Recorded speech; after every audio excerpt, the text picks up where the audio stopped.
తెలుగు భాషపై మమకారం ఆయన్ని రచనల వైపు నడిపింది.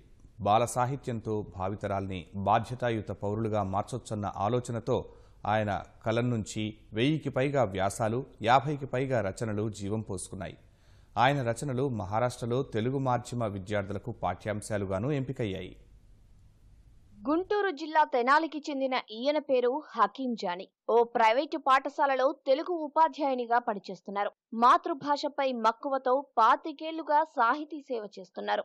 ఉపాధ్యాయునిగా వృత్తిని, రచయితగా ప్రవృత్తిని 2 కళ్లుగా చేసుకుని ముందుకు సాగుతున్నారు. బాల సాహిత్యంలో అందవేసిన చెయ్యి. ఇప్పటి వరకు రాసిన 65 పుస్తకాల్లో 30 చిన్నపిల్లల కోసమే రాశారు. చిన్నారులకు అవగతమయ్యేలా సరళమైన భాష, పొందికైన పదాలతో ఈయన రచనలు ఉంటాయి. జాతీయ నాయకుల జీవిత కథలు, స్ఫూర్తినిచ్చే ప్రముఖులు, శాస్త్రవేత్తల గురించి పుస్తకాలు రాశారు. 30కి పైగా నీతి కథలతో అమ్మఒడి అనే పుస్తకం రాశారు.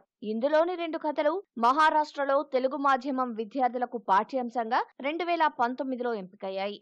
బాధ్యతాయుత పౌరులు అనే కథను ఈ ఏడాది 11వ తరగతిలో, కొత్త వెలుగు అనే కథను 12వ తరగతి పుస్తకాల్లో పాఠంగా చేర్చారు. దీనిపై హకీం జానీ సంతోషం వ్యక్తం చేశారు. 2 ఏళ్ల క్రితం రాసినటువంటి అమ్మఒడి అనేటటువంటి నా కథల సంపుటి నుండి మహారాష్ట్రలో సెకండ్ లాంగ్వేజ్ తెలుగు ఉందండి, టెక్స్ట్ బుక్. దాంట్లో 11వ తరగతి వాళ్లకు గత ఏడాది నా కథను పాఠ్యాంశంగా పెట్టారు. ఆ కథ పేరు బాధ్యతాయుత పౌరులు. ఈ సంవత్సరం కొత్త వెలుగు అనేటటువంటి కథను 12వ తరగతికి మహారాష్ట్ర వాళ్ళు పాఠ్యాంశంగా పెట్టారు. సమాజంలో ఎదురయ్యేటటువంటి పాత్రలను నేను ఎక్కువగా తీసుకుంటానండి. నిజ జీవితంలో ఎదుర్కొంటున్న సమస్యలు, ఇటువంటి వాటిని కూడా నైతిక విలువలు పెంపొందించేటటువంటి కథాంశాలు తీసుకుంటా. నీతి కథల ద్వారా పిల్లల్లో నైతిక విలువలు, భాష పట్ల మక్కువ పెరుగుతాయని నమ్మే హకీం జానీ తన రచనల్లో వాటికే ప్రాధాన్యమిస్తారు. పిల్లల కోసం నిర్వహించిన కేంద్ర సాహిత్య అకాడమీ కార్యశాలలో పాల్గొని విలువైన సూచనలు చేశారు. బాల సాహిత్యం అంటే పిల్లల స్థాయికి దిగి రాయడం కాదని, వారి స్థాయికి మనం ఎదిగి రాయడమంటారు హకీం జానీ. చాలామంది అంటారు బాల సాహిత్యం రాయాలంటే పిల్లల స్థాయికి దిగి రాయాలంటారు.